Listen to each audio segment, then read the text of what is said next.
Good afternoon, everyone. I'm Dr. Regina Davis Moss, and I want to welcome you to Outspoken with Regina, a space where we speak bold truths with trusted voices. I am so honored that you're here with us today for what is shaping up to be one of our most watched panels yet. For those of you joining for the first time, Outspoken is more than just a conversation series. It's a platform. It's a place where public health meets policy, culture, and lived experiences where the people most impacted by injustice help us understand what justice should truly look like. Today's conversation is Policy is Personal, Reproductive Justice and the Laws That Shape Our Lives. That title isn't just rhetorical. It's a reminder. It's a reminder that every piece of legislation debated in a chamber, every policy drafted in a committee room has a direct impact on somebody's life, somebody's body, someone's family, and all of the above. We're living in a time when the most intimate decisions are made in the most impersonal ways, and that shouldn't be. It needs to be with community input. And when we don't do that with regard for our full humanity, and when we do that without the voices of those who know best, we're almost always most disproportionately impacted. So today, this panel is about flipping the script. It's about understanding how reproductive justice, rooted in human rights, dignity, and intersectionality, must be our guiding principle. And it's about hearing directly from those leading the charge in Congress, in culture, and in our communities. So let's get into it, because I am so thrilled for you to hear from these two fearless leaders. I'm fangirling out over here because they're going to tell you what's at stake. It's my honor to introduce someone who truly embodies what it means to lead with both policy and purpose, Congresswoman Ayanna Pressley. I wish we had the applause thing right there, but she has been a bold voice for justice, equity, and dignity for every person, from the Boston City Council to the halls of Congress. She has championed the rights of those most impacted by structural inequalities, including the fight for reproductive freedom. She reminds us that policy must be shaped by lived experience and that justice requires not just representation, but transformation. And she's joining us right when she's getting ready to go into a vote. So I want to just kick it right to her.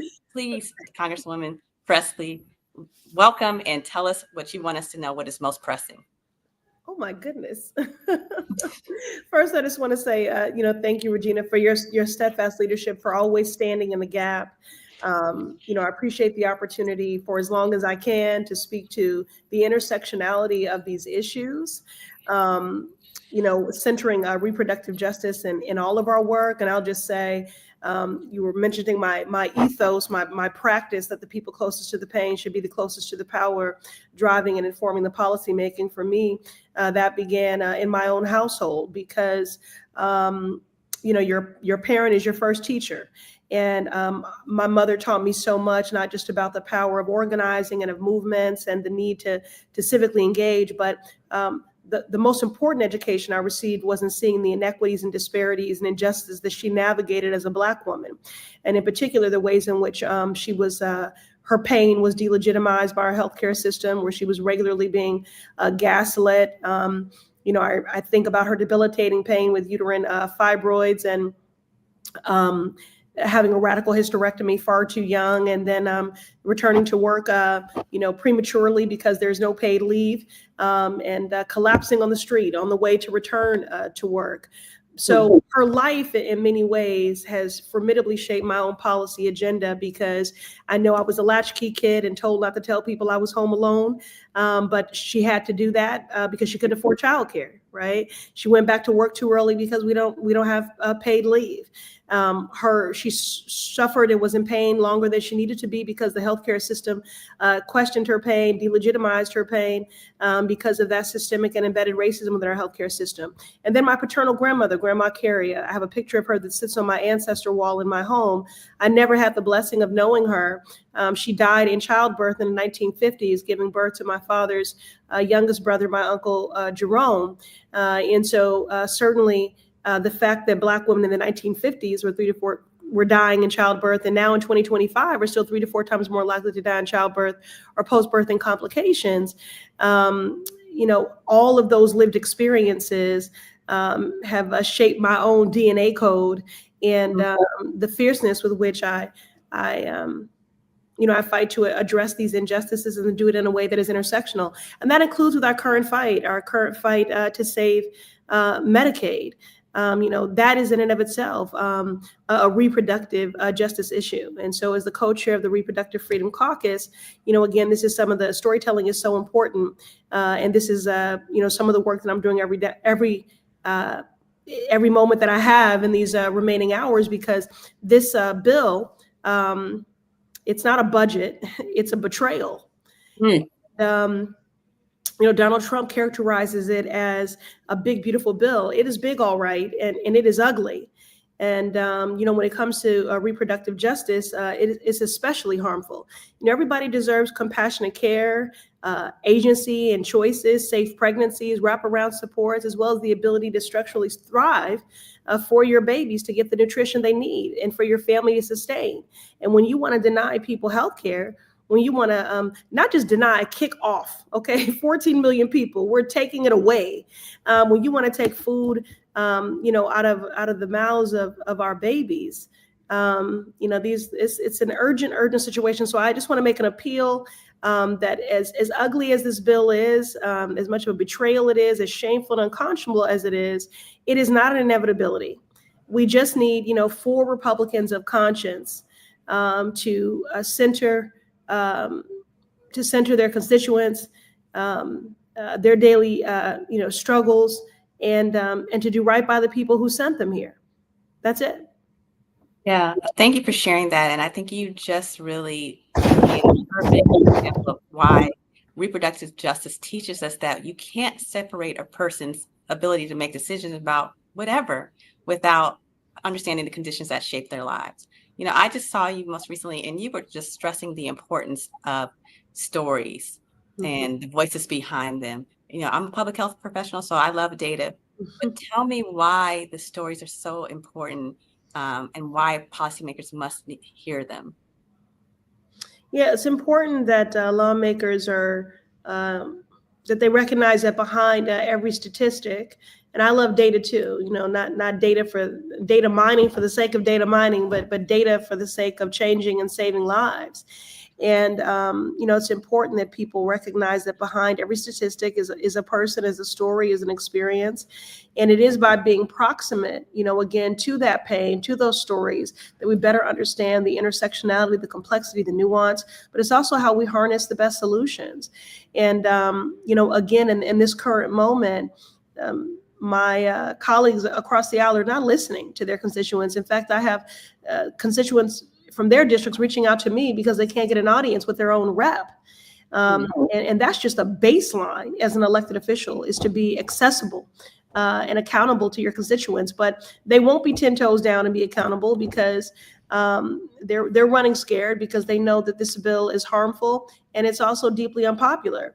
But I'll tell you, I had a hospice nurse reach out to me. She's 70 years old, and she has an autistic son who relies on Social Security and Medicaid. And she didn't mince any words. She said, if Social Security and Medicaid are cut, it will be a death sentence for my son. And these are the sorts of stories that I'm hearing every single day. And even if you yourself are not a Medicaid recipient, you love somebody, someone you work with, worship with, live with, someone who relies on Medicaid to get their blood pressure pills, to manage their heart disease, to manage their asthma, for their prenatal care. Somebody, even if you personally do not, this is not how you receive your health care. So the stakes are very high. We need people to continue to tell your story so that we can amplify them. And I thank everyone for your willingness to do so. These decisions currently being made by Republicans are void of common sense and also compassion. And so given that there's a deficit of empathy, this is why we need your stories, in the hopes that it will foster that understanding and that empathy, and people will understand that Medicaid and SNAP, these are lifelines for people. Thank you. And I know we're like counting the minutes before you have to step away. Not lifelines. What's one policy idea that you believe deserves far more national attention when it comes to reproductive justice? And how can we help you get there? Oh my goodness. Well, you all have already been such incredible movement partners, and we've done some great work together. I would say uh, my Abortion Justice Act, because I think that yes, of course, um, Roe fell and it was overturned by the Supreme Court, and we need to restore Roe.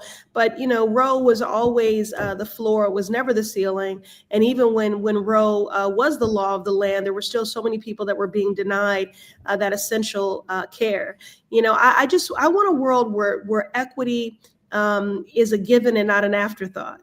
I want a world where you can access culturally competent, quality, accessible, affordable care that's proximate to where you live and where you work, where you're seeking that essential care is not criminalized, and your ability to access it has nothing to do with your immigration status, has nothing to do with your race, has nothing to do with your zip code. And our legislation, the Abortion Justice Act, really hits at the intersectionality of all these issues, because of course people live intersectional lives. So you have to move legislation that's intersectional. And I think it's important that we have a North Star. We have to do the work actively right now at blunting, slow rolling, obstructing the harms of this hostile administration. And we have to, work at keeping the momentum up to advance an affirmative vision, for this country. And who we are as a people, and I'll say, selfishly, who we are as a Democratic Party. Yes. How are we doing on time? Got another question in there? I gotta go. Okay. Thank you so much. Your girl wears stilettos, but I need roller skates these days. So, I gotta get going. Thank you so much. I appreciate you. Thank you for your understanding and flexibility. Okay. Absolutely. We'd love to have you back, but go do the work. I'll be back. I gotta go. Take care. Okay. Thanks. And now it is my honor to bring our next guest. We've just talked about bold leadership with Congresswoman Pressley, who is shifting policy with purpose. And now let's talk about a voice that is shifting culture with sharp wit and fearless truth telling. If you have not followed Booker Square, I tell you, run and do that now, because this next guest, she reminds us that sometimes the most powerful mic drop is a perfectly delivered punchline. Please welcome me in joining Elizabeth Booker Houston. She's a lawyer, a political commentator, a professor, and a fearless comedian who uses humor to speak hard truths. Whether she's on stage or online, she cuts through the noise with clarity, sometimes some cuss words, well, not sometimes, most times cuss words, conviction and compassion. She reminds us that culture is power, and that making people laugh can be a revolutionary act. Please help me in welcoming Elizabeth Booker Square. Thanks so much. All right. So, the Congresswoman had to step away, and I know that you're always on the Hill covering it. Do you want to talk a little bit about what she's doing and what the vote is about? Yeah, so I was actually on the Hill for a good chunk of yesterday for a couple of issues. The first, which I can talk about later, was the Senate Judiciary Oversight Subcommittee hearing where Congresswoman Jasmine Crockett had to, of course, read People for Filth again, and that dealt with the issues with ICE and the arrest of Mayor Ras Baraka and the charges brought against Congresswoman LaMonica McIver. And then later that evening, I was in the Capitol while they were getting ready for this 1 a.m. vote. I was there till about almost 5 in the morning. So I've been trying to get some rest. And what is going on is we're in the reconciliation process. This is where you can essentially fast track certain parts of the budget through Congress. We're talking about fiscal year 2026. This doesn't start until October 1st. Mm-hmm. The Republicans are in a big rush to pass this bill. So much so that they started this markup that Congresswoman Pressley referred to at 1 a.m. last night in the Rules Committee, okay? Because they're trying to be sneaky and push something through, and that something is $880 billion in cuts to the Medicaid program, which, as Congresswoman Pressley pointed out, would knock about 14 million Americans off of their health care and impact even more. We know that if we cut Medicaid, it doesn't just hurt the Medicaid recipients, it also hurts anyone who is under private health insurance because your copays will go up, your premiums will go up. If there's a hospital that relies on Medicaid funding, it doesn't matter that you have private health insurance. If that hospital has to close because the Medicaid funding is cut, you don't have a hospital to go to, right, in your area, especially in a rural area. And so these are far-reaching impacts that really make the difference between life and death, whether someone has the access to the care that they need. And so what's going on is the Democrats are introducing as many amendments as possible to try to stall the process, to also try to convince the Republicans to have some sort of empathy and understand that they are trying to put forward something that's going to hurt their constituency as well. Yeah, I mean, I'm just stuck on the 1 a.m. Yeah.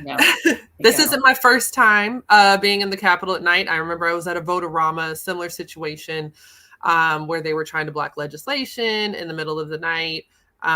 This seems to be the game lately, is they're trying to do things in the dark of night where they can hide the sneaky stuff that they want to put into these bills and take away what Americans need. And so these cuts to Medicaid, again, are far reaching. And I want to remind people that this is not going to save us money. This budget bill would actually increase the federal deficit by about $3.8 trillion. So yeah, this is not something that's actually going to save money, because the tax breaks that they are giving billionaires and millionaires in these bills far outweighs any savings from taking away healthcare from women, children. I mean, like we've said, 40% of pregnant women rely on Medicaid. About half of children rely on Medicaid in some way. I mean, it's really just knocking babies and mamas off of their health insurance so they can give more money to Elon Musk, I guess. That's what they're doing at the end of the day. And they're trying to package it into something else and act like that's not what they're doing. That's exactly what's going on. Yeah, I think you are giving a great explanation of how this policy impacts us directly. And, I follow you on Instagram, so I know you talk about your personal stories. But for the viewers who may not know about your work or your story, when we say policy is personal, what does that mean to you? And then what does that mean in the context of reproductive justice? Yeah, so I knew I wanted to be a health lawyer, a public health lawyer, when I was 9 years old, because I was a Medicaid recipient. I was on TennCare, which is Tennessee's version of Medicaid. And I started to research and understand what health insurance was, what it meant to be on Medicaid, and the fact that I had some disabilities. I was chronically ill and had immune issues from the time I was 2, and I would not be alive today if not for Medicaid to be able to give me the care that I needed. And around 9 years old was when I started to realize what it was, and I became very invested in understanding how health insurance can make the difference between life and death, between access and no access, and how it doesn't make any sense. Healthcare should be a human right. And so I knew what I wanted to do from the beginning, because again, like we said, it is very personal. And it still boggles the mind that, I got onto a roundtable with Democratic leader Hakeem Jeffries and Protect Our Care last week. And they asked us to share our stories. And I said, when Republicans are saying that people are not deserving of healthcare because they don't have money, what I'm hearing is that at 2 years old, they decided that my life did not have any value, because they just decided, there's no reason to give this person healthcare. And that's what they're doing to millions of Americans. And so it's very personal, because I have felt that's how I felt it targeted at myself. And so I'm sure, and excuse me, because my allergies are killing me, millions of Americans are probably feeling that too, feeling like they're being told their lives don't matter, their children's lives don't matter. When it comes to reproductive justice, this is so important for women to have access to the care that we need. Again, cannot be stated enough. Roughly 40% of pregnant women in this country rely on Medicaid to have safe and healthy pregnancies. We know that for just the basic care. I mean, this bill also looks to take away Medicaid funding completely from Planned Parenthood. And they're trying to do it under the guise of abortions. But because of the Hyde Amendment, we know that Planned Parenthood cannot use any federal funds for abortions. These federal funds are being used for pap smears, for STI testing, for birth control, for mammograms, for basic things that women and girls need in order to be healthy. And that's what they're trying to cut, is that basic care that we need. And it's not just Medicaid. I got some breaking news last night, which I posted on my account, from Congresswoman Mary Gay Scanlon. She had spoken with Brendan Boyle, who is the ranking member on the budget committee, and they had the Congressional Budget Office do some calculations, and they found that because of something known as a pay-go rule, they have to, because of how this budget's set up, it's not a choice. If this budget goes through, they have to cut about $500 billion. I'm talking about $500 billion from Medicare. So Wow. now we're talking about an entitlement that we pay into from our paychecks. This is something that people pay into their entire lives.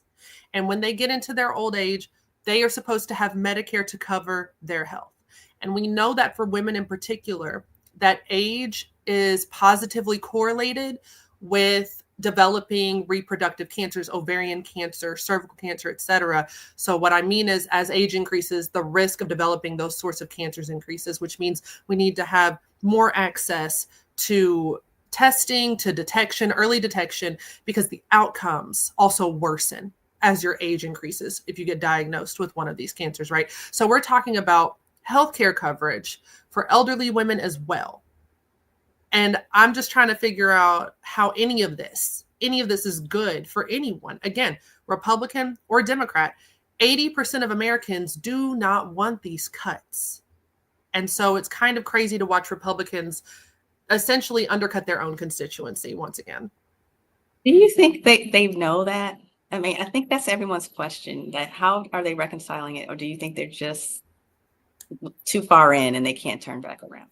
They know, because I called some Republican offices, did my little code switching so I could sound like a white Southern lady. And I called some Republican offices and recorded it last week because I wanted to see what the responses were. They know it's wrong because they're trying to do squirrely things. They're not telling their constituents they're cutting Medicaid. They're not proudly saying, we're cutting Medicaid, we're doing this. They're saying the Democrats are lying and Medicaid benefits won't change. And that is very sneaky language. And I noticed they were saying the same thing. I called Andy Ogle's office, for example, Congressman Andy Ogles, okay, represents Tennessee. He's a hot mess. I called his office. That's exactly what they said. They said the Medicaid benefits won't change. And when I pushed back, because you have to know, like, see what that language is saying. Yes, they're talking about how they're not going to change the benefits, hospital coverage and primary care. That's not what we're talking about. Right. I responded to a staffer and I said, but I was told that the financial aspect would change. I said, I'm not talking about the benefits. I'm not talking about the benefit package. I'm talking about the number of people that will be covered. Absolutely. And that's what they said, oh, well, we don't know the particulars of the bill, which why don't you know that? Why don't you know about something you're voting on, right?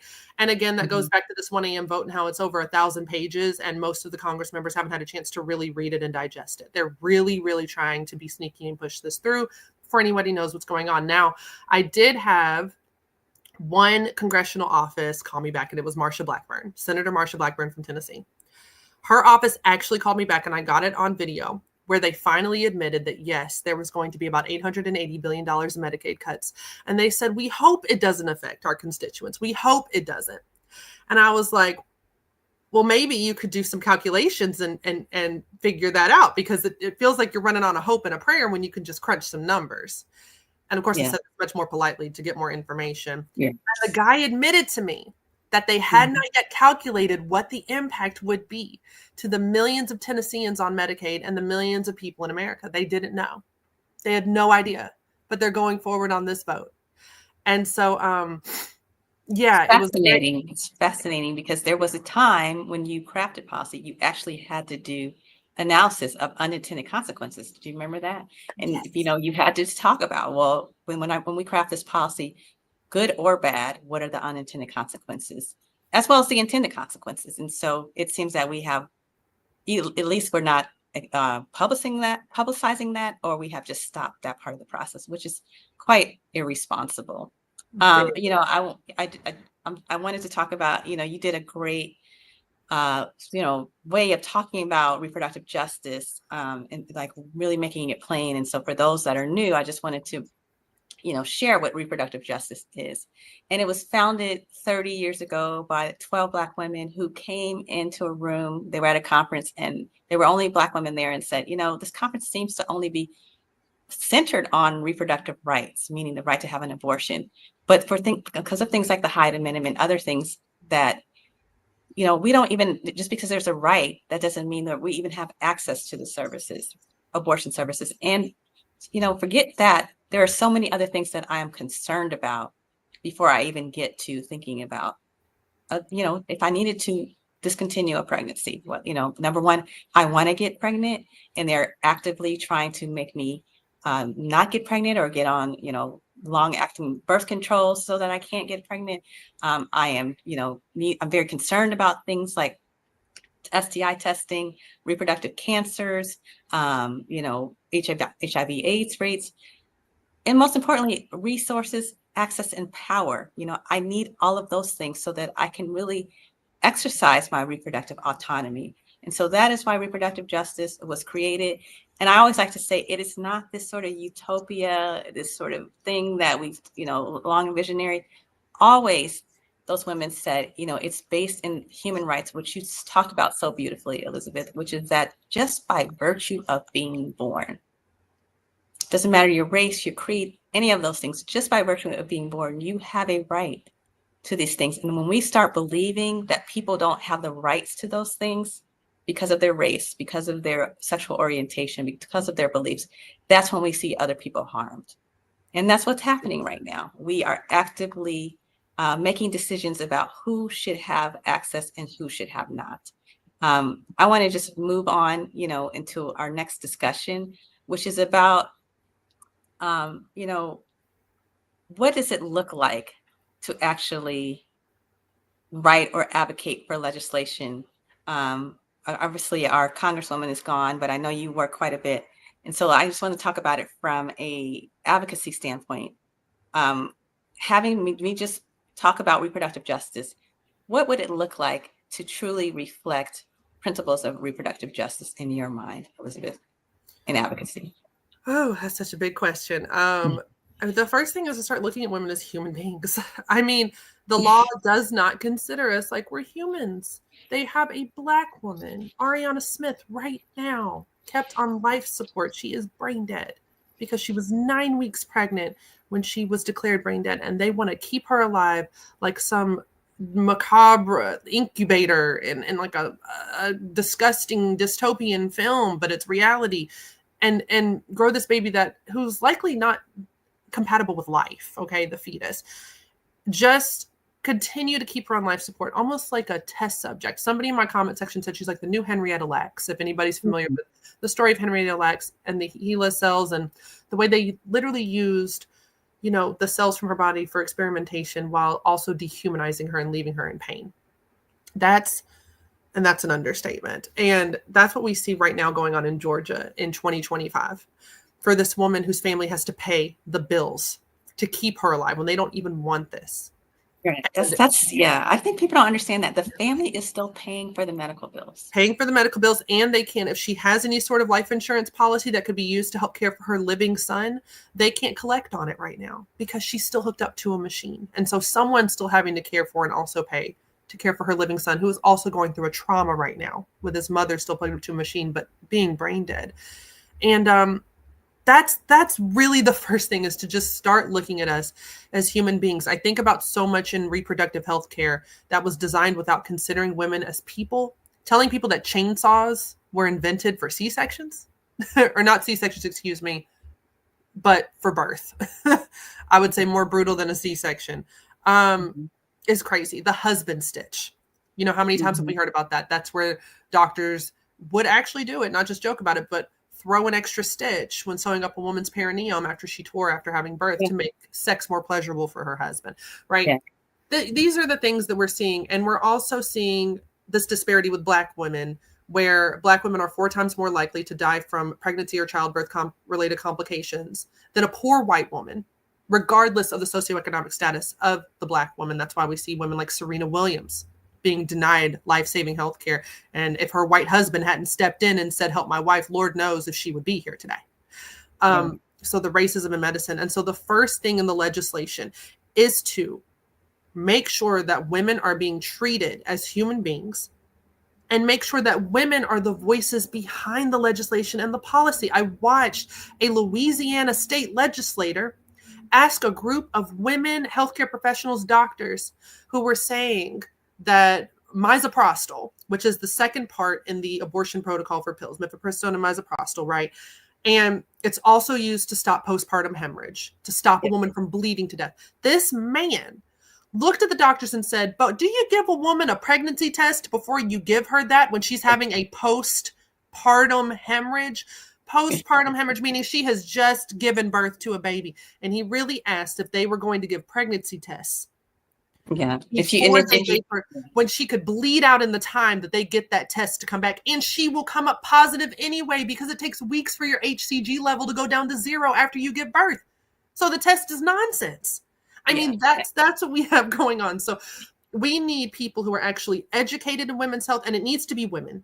I no offense to the male doctors out there who are wonderful allies, but women's voices need to be the first ones. I want to hear first from Black women OBGYNs, Indigenous women OBGYNs. I want to hear from them before I hear from a white male OBGYN or any man, so that we can understand how to put the correct narrative and perspective and shaping into the policies in this legislation. Yeah, and whether that's big P or little p, I mean, it's been proven that women are actually just more productive, successful when it comes to, passing policy. We are more likely to get in there and try to strategize and try to come up with solutions. And we've also been proven to pass and craft more policy when we're in office. This is, we're in a very real situation where it's possible that we're not going to get a lot of policies that truly humanize or even, reflect a reproductive vision passed during this time. Because some would say we have to navigate between the compromising politically and getting what we want. What are your thoughts about that? And how do you navigate that tension? I actually think there's hope, and I'm gonna say why, because it sounds a little crazy. I had a list of predictions prior to the election that if that man got back in the White House, what I thought would happen first. I said mass deportations coming after people who even have legal citizenship or legal residency, right? Happened. Dismantling of the federal workforce happened. Staffing all of the courts with conservative judges. Yes. I also predicted that one of the first things they would do is they would come after abortion in a very strong way, and that's in going after the REMS, which is the risk evaluation and mitigation strategy at the FDA for mifepristone, which is the abortion pill. That is something that is through regulatory power, not statutory. The executive branch has full control over that. RFK Jr. and Dr. McCary, who is the commissioner at FDA right now, could start the process to pull that REMS on mifepristone.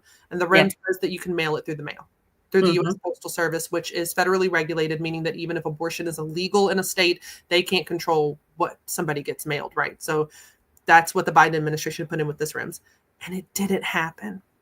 And I think it's because, and it's not saying it couldn't still happen, but I noticed it's not on their list of priorities by any means. We saw that even in states where Kamala Harris lost, abortion rights won on the ballot. Absolutely. Yes. And I think that has scared them into understanding that abortion rights are not as partisan as they think they are. They're not.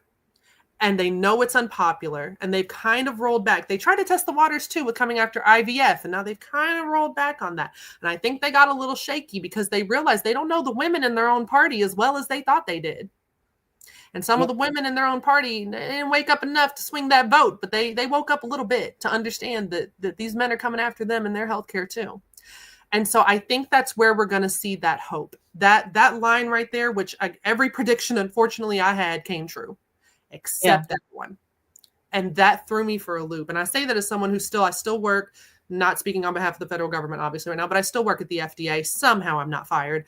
And so I've been closely monitoring the situation. And you're up at 1 o'clock in the morning. I don't even know. I know. I'm just like all over the place. I know I went downtown yesterday for the hearing that Jasmine Crockett was at. And I think it was Hakeem Jeffries, one of his staffers actually said, they said, I don't know when you sleep. And they said, did you go to the, I said, yeah, I worked my job. I worked my full-time job today. And then I came down here and they were like, oh girl. And I think I'm going to need some sleep after this, but I'm going to tell you right now, in the short term, in the interim, there's not a lot of rest. We've got to get through some of this chaos. Right now, they're really throwing every bit of chaos and confusion they can. They're slowing down a little bit.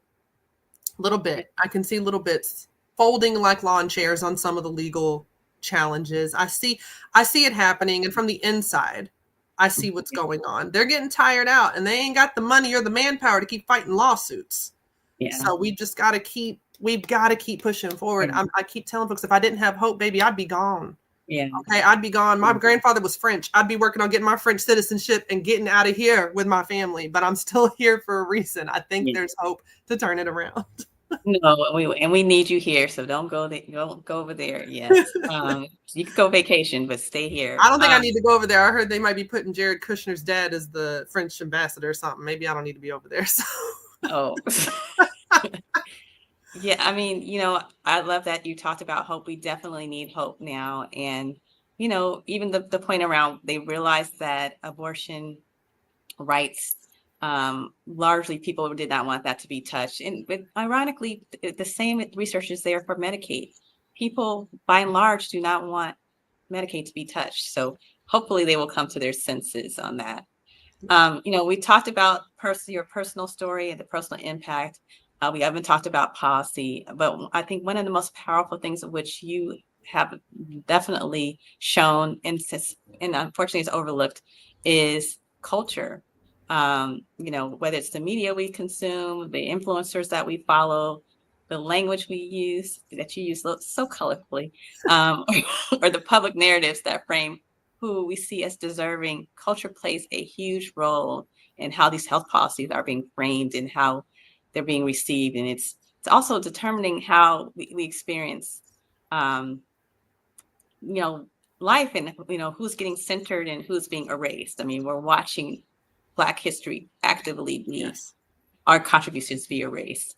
So I want to talk a little bit about that. And I want to explore how, I talked with the Congresswoman about storytelling, but I wanted to talk to you about that, how culture and storytelling intersect with, public health, lawmaking, and how we can shift the narratives to support these more just and equitable policies.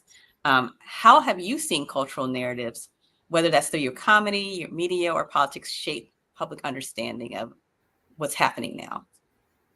I feel very strongly about Southern culture in the midst of all of this. As a Southerner, as a Black woman from the South, as a Black woman from Memphis, Tennessee, I feel very strongly about this. And I feel like we're going to see a shift in understanding the Democratic Party cannot keep ignoring the South and writing it off as if, the Republicans have already won. We saw Stacey Abrams flip Georgia. We know the power of what Black women can do. That Southern culture, that tie, and this is just my personal example, right? There's many other types of cultures but for me, that Southern culture is kind of my path forward in getting across to people, and sometimes to people who are different from me. I've heard that some of those Tennessee Republicans pass my videos around because, you know what, they might not agree with me all the time, but they will listen to me over, a Yankee white dude because at least I'm a Southerner from Tennessee, right? Like there's a shared culture there.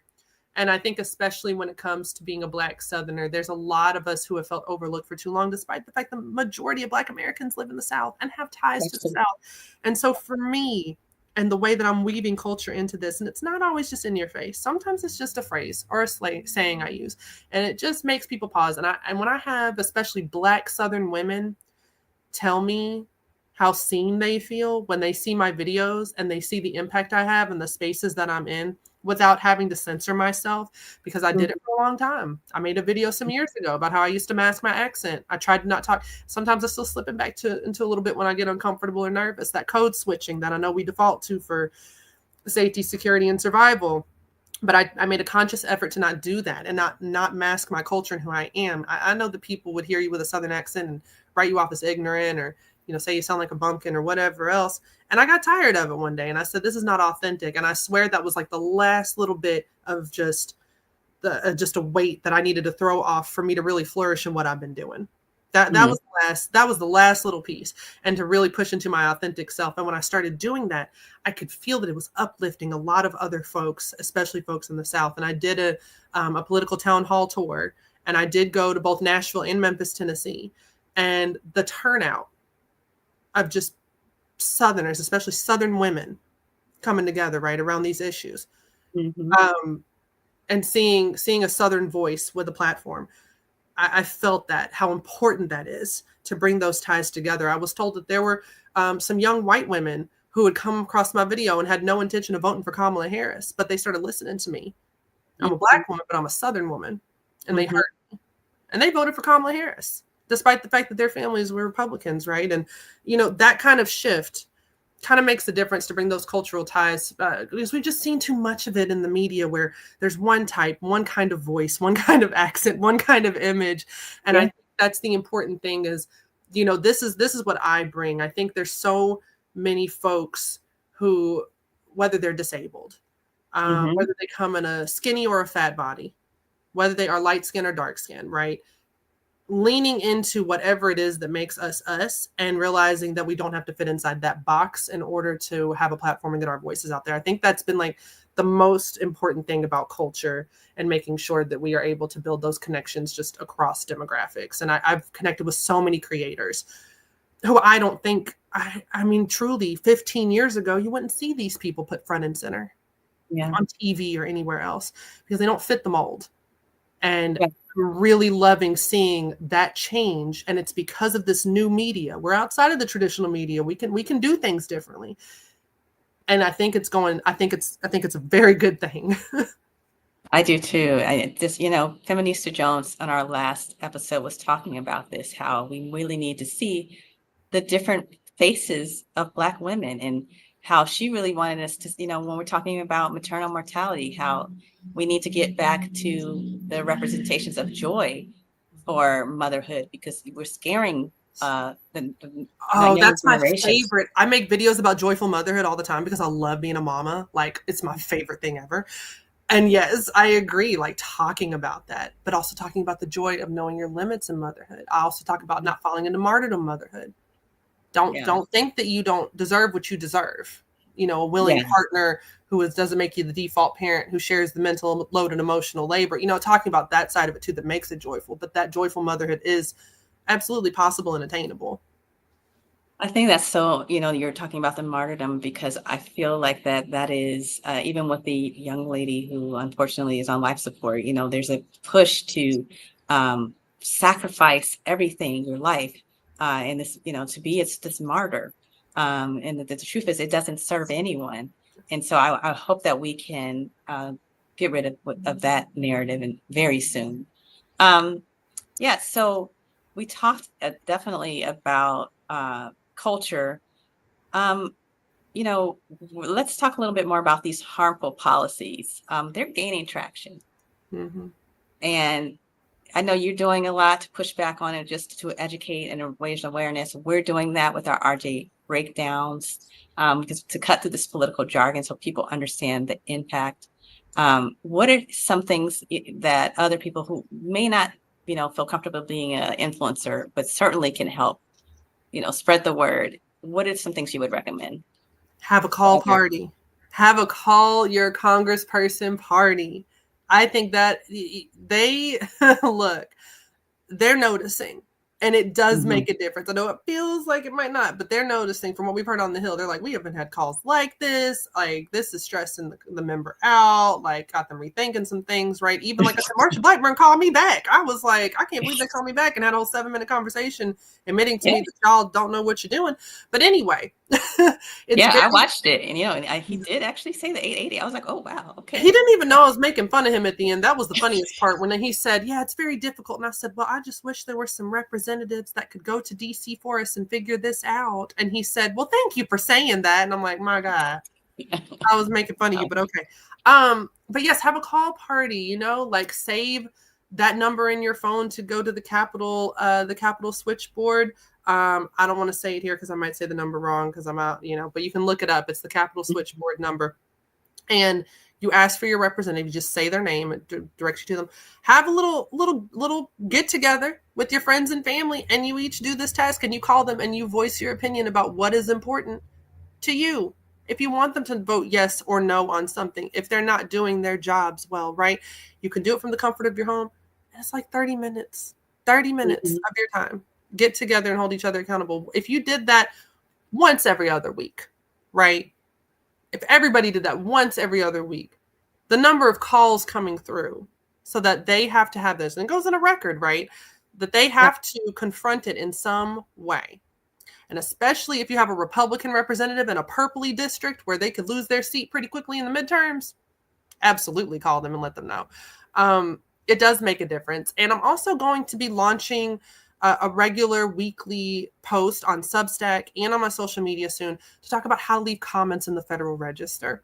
So I do administrative law, and that's the regulatory side of things. Mm-hmm. When you try to put a regulation forward, and this is what I do, I publish regulations, and I do that as part of my job as well.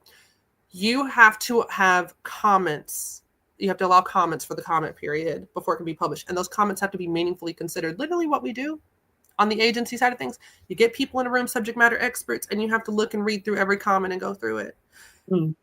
The abortion rights orgs were so good during this man's first administration in using the regulatory system to their power. They got so many people flooding in with comments on the regulations, and there's not enough especially now that they done fired everybody, there's not enough people to go through them. So the regulation would just die because they didn't have enough people to actually go through.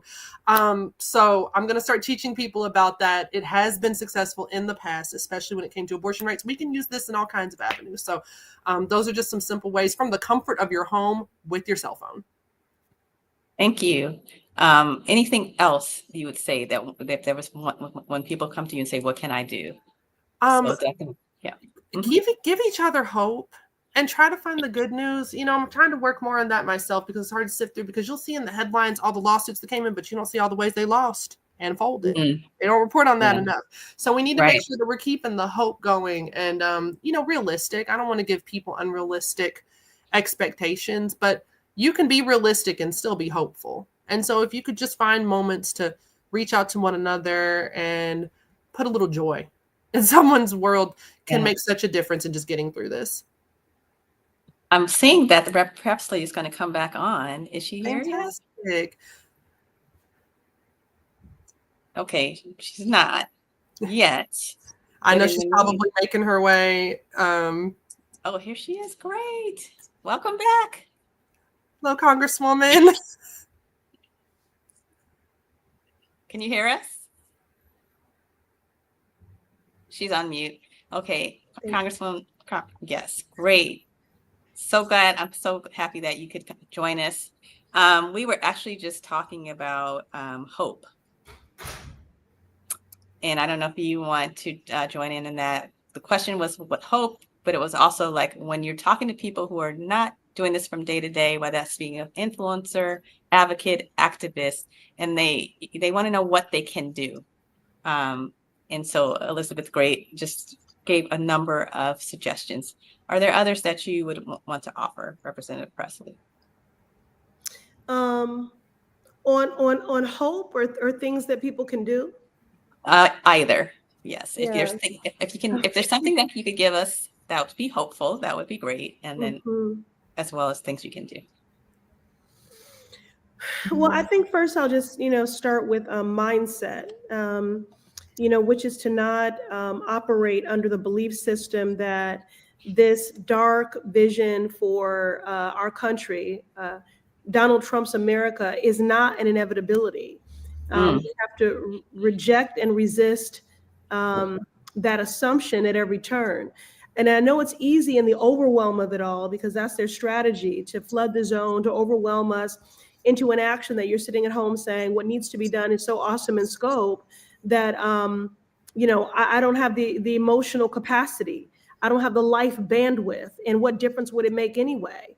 And just so we're clear that that is a strategy. That is the work of an authoritarian regime, of fascism, and of a dictator who wants a citizenry. The reason they're anti-woke is because they don't want a citizenry that is informed. They want people to be ignorant.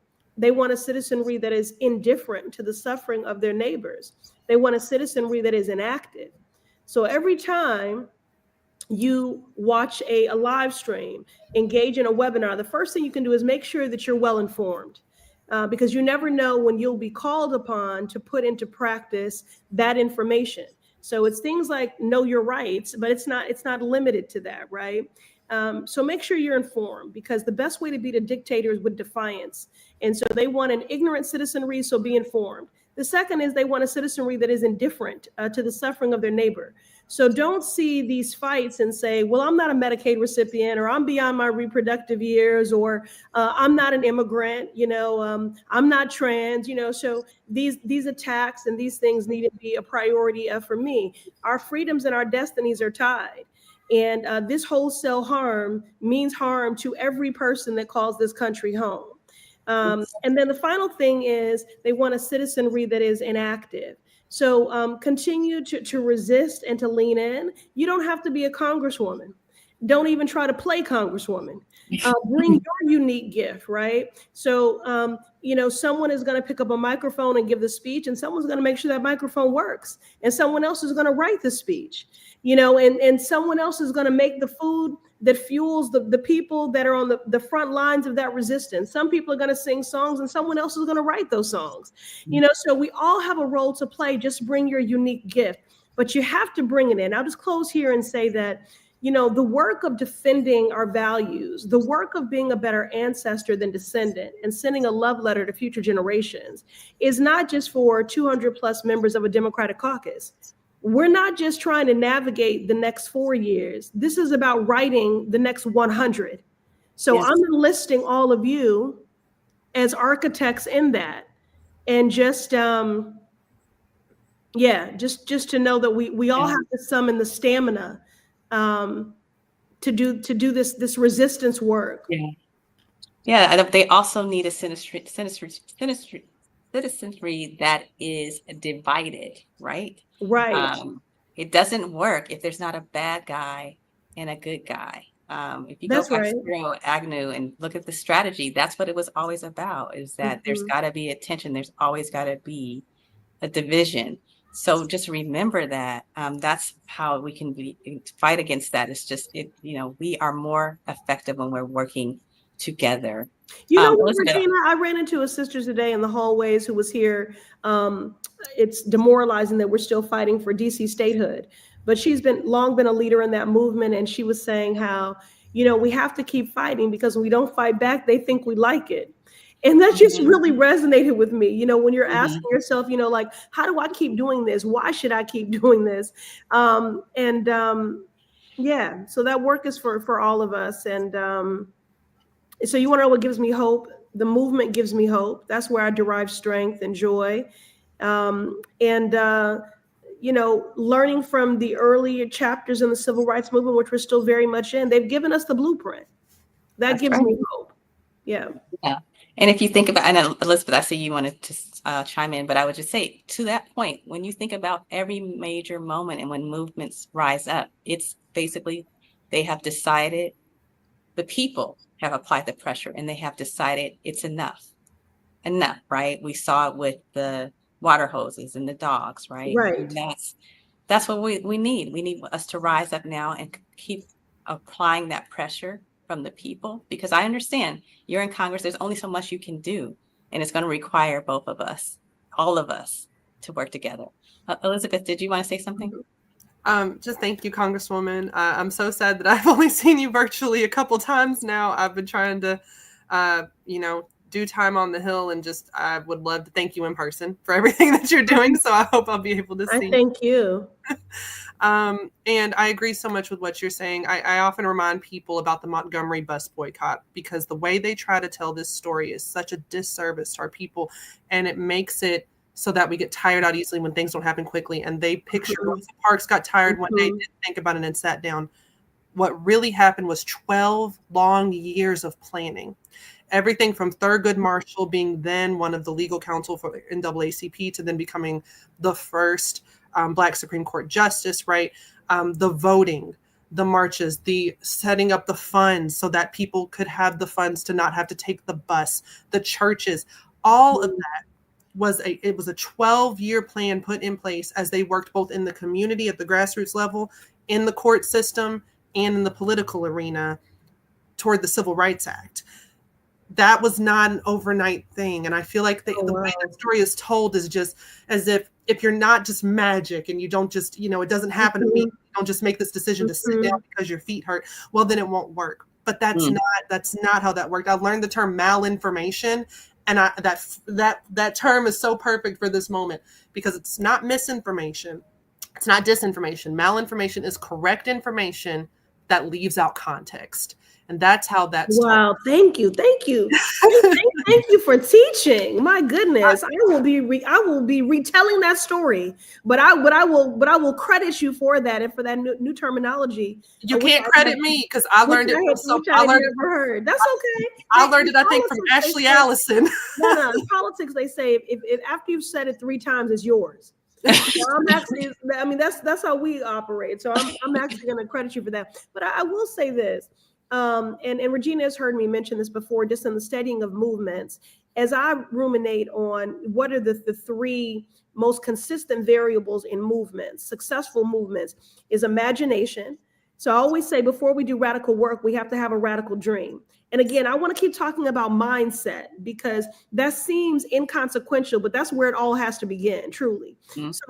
So every movement needs imagination, right? So when we talk about that radical star of, I was naming the Abortion Justice Act, but I'll also add to that expanding doula care, and allowing Medicaid to fully cover it, doula care for all pregnancy outcomes. For me, that everyone being able to access, culturally competent, patient-centered care. That's one of my radical dreams. That's a North Star for me. Then the second thing, so you need imagination. The second thing is strategy. And that's the point that you were just getting to there, Elizabeth, because the change is not just organic. It doesn't just happen in the ether. It happens with strategic partnership and intentionality and sacrifice. And then the third thing, so you need imagination, you need strategy, and the third is the hardest, and that is stamina. Yes. So when you talk about the Montgomery bus boycott, I think that was 381 days, but we're not even talking about all the work that you just identified that went into that. And, what do we do? When faith is shallow, there's a deficit of faith and trust in people, humanity, government, and systems. And stamina is in short supply. So faith is at a deficit and stamina is in short supply. I mean, we already see that with some of the boycotts that were initiated. It's turning back because we haven't quite built up the muscle to not default to convenience. So again, it's easy to. And I do hope that people will continue to hold myself and my Democratic colleagues accountable. But again, this work, this moment is going to require all of us to summon something in defense of our people, to protect ourselves, and to ultimately advance our full liberation. Wow. And I mean, that was a whole word there. I'm looking at the time. It has just flown by. Yeah. And unfortunately, we've got to come to a close. But please, I would love to have you all back. Thank you both truly for your courage, your clarity. Today's conversation reminds us that reproductive justice is not just a side issue. It's about one right or one law, that it's a human right. Hopefully we come away knowing that some of these things we're talking about is a human right, and that should be our laws. Should all of them should be based in that it's a human right. It's about the freedom to live with dignity, to make decisions about our own bodies, raise our families in safe communities, and shape the policies that govern our lives. At Outspoken, we're here to keep lifting up those voices that matter, those bold truths, those trusted voices, and those doing that with uncompromising clarity. If you're wondering how to carry this conversation forward, first, learn more. You can visit In Our Own Voice. You can visit Booker Squared. You can visit Representative Pressley, and dig in and learn more about the Abortion Justice Act. Learn more about reproductive justice. We're going to be releasing our policy agenda next month. That is, we've done the work for you. So you can call your congressperson and say, these are the laws that are going to help me be able to live out my life with dignity and liberation. Also, you can share, post a clip, quote your favorite takeaway from today, tag someone, share it with them. Your voice carries weight. You must know that you have your own kitchen table and your own group, and they will listen to you. So share that something new with them, and so that they can learn just like you are. And most important, as you've heard, act in your own way, but you can support other organizations that are working on this work. Call your legislator, talk to your people, as I said, because these laws are personal. This fight is ongoing, and yes, you are absolutely a part of it. Thank you again for being here. Thank you all for joining us. Until next time, stay informed, stay engaged, and most important, stay outspoken.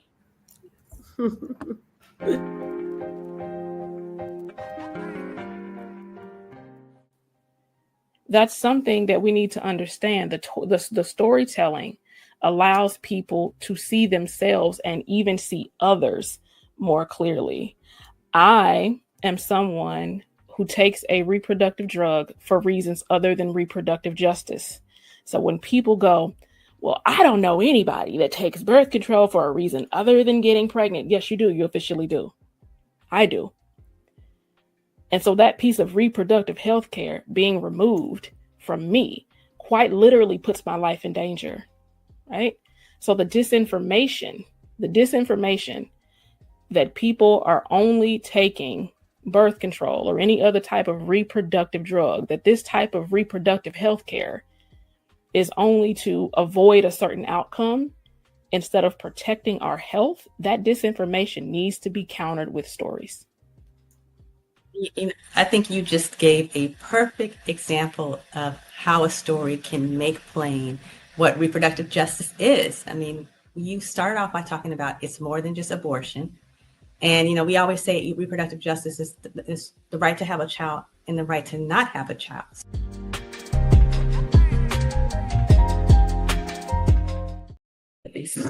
Information.